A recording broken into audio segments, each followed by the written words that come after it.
দুর্নীতির অভিযোগে প্রশ্নবিদ্ধ যুক্তরাজ্যের ক্ষমতাসীন লেবানন পার্টির মন্ত্রী টিউলিপ সিদ্দিক।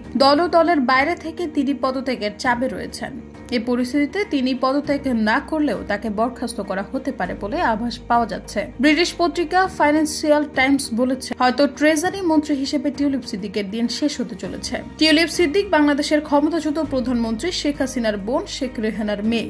দীর্ঘ সময় ধরে তিনি যুক্তরাজ্যে বসবাস করেন এবং লেবার পার্টির রাজনীতি করেন। তবে সম্প্রতি বাংলাদেশ দুর্নীতির তদন্তে পরিবারের অন্য সদস্যদের সঙ্গে নাম জড়িয়েছে তারও। অভিযোগ উঠেছে, খালা শেখ হাসিনা বাংলাদেশের প্রধানমন্ত্রী থাকাকালে তার সঙ্গে সংশ্লিষ্ট ব্যক্তিদের কাছ থেকে বিনামূল্যে সম্পত্তি গ্রহণ করেছেন টিউলিপ। বেশ কয়েকটি আন্তর্জাতিক সংবাদ মাধ্যমে টিউলিপ সিদ্দিকের বিরুদ্ধে অভিযোগ প্রকাশ করে দাবি করা হয়, আওয়ামী লীগ সরকারের ঘনিষ্ঠদের কাছ থেকে লন্ডনে বিনামূল্যে ফ্ল্যাট পেয়েছেন তিনি।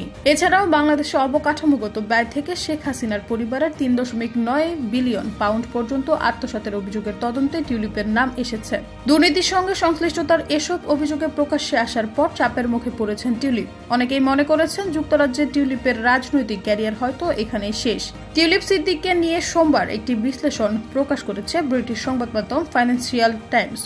সেখানে বলা হয়েছে, টিউলিপ এখনো পদে থাকার কারণ হল বিরোধী দল স্টারমারের জন্য তার বন্ধু এবং মিত্রদের সরকারে ধরে রাখার বিরুদ্ধে এখন পর্যন্ত খুব একটা চাপ সৃষ্টি করেনি। তারা টিউলিপের বিষয়টি গুরুত্বের সঙ্গে নিতে দেরি করছে। তবে বিরোধী দল সুযোগটি এখন বুঝতে পেরেছে। বিরোধী দলের প্রধান কেমি ব্যাটনোজ শনিবার রাতে টিউলিপকে বরখাস্ত করার জন্য কিয়ার স্টারমারের প্রতি আহ্বান জানিয়েছেন।